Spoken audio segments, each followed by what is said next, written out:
आश्रम में ही पूर्ण शांति मिल गई। हमें तो पक्का विश्वास है कि अब हमारी दोनों समस्याओं का समाधान अवश्य ही हो जाएगा।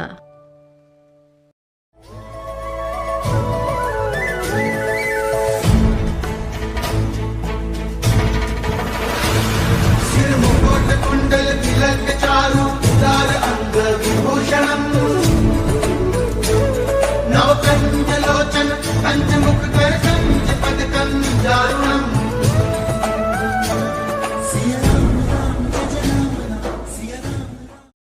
महाराज जी के आज के विशेषांक में रक्षा सूत्र परिवार के सभी सदस्यों का हार्दिक स्वागत है। दिल्ली में बाबा जी का आश्रम कहाँ है?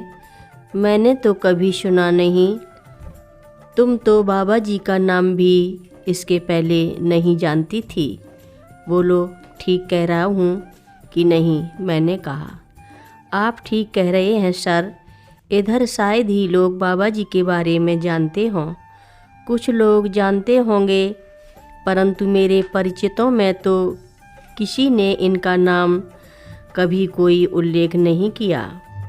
तुम्हारा कथन उचित है। बाबा जी ने अपने जीवन काल में अपने संबंध में प्रचार प्रसार का बहुत विरोध किया। टीवी अथवा अखबार वाले गए तो उनको आश्रम से बाबा जी ने बाहर भगा दिया।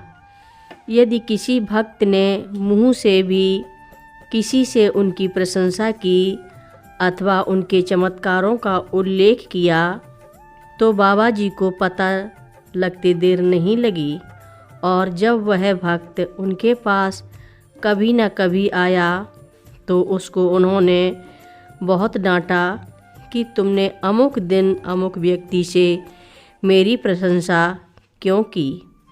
ऐसा करोगे तो आगे से मेरे दरबार में कभी नहीं आना। इसलिए उनके संबंध में उत्तर प्रदेश के अथवा हिमालय के पहाड़ी इलाकों में लोग बहुत अच्छे से जानते हैं। वृंदावन में भी उनका आश्रम है, अतः उधर के लोग भी उनके चमत्कारों के संबंध में जानते हैं। बिहार अथवा अन्य प्रदेशों के लोग, जिनमें दिल्ली भी सम्मिलित है, उनके संबंध में कम ही जानते हैं। यूँ उनके भक्त विदेशों में भी भरे पड़े हैं, किंतु बाबा जी के जीवन काल की इस इच्छा की प्रशंसा एवं प्रचार प्रसार उचित नहीं है। ध्यान में रखते हुए वे लोग बाबा जी के संबंध में बहुत कुछ नहीं कहते सुनते। दिल्ली में बाबा जी का आश्रम कहाँ पर है सर? तुम लोग वहाँ जाओगे? मैं तो अवश्य जाऊँगी, सुशीला बोली। और तुम? मैंने उनके पुत्र को संबोधित किया। मैं भी अवश्य जाऊँगा सर। मेरी नौकरी चली गई तो मेरी क्या दुर्दशा होगी, और पत्नी चली गई उसकी चिंता नहीं है? मैंने सीधे पूछा। उसकी भी चिंता बहुत है सर। आगे से मैं उससे जरा भी डांट दपट नहीं करूँगा।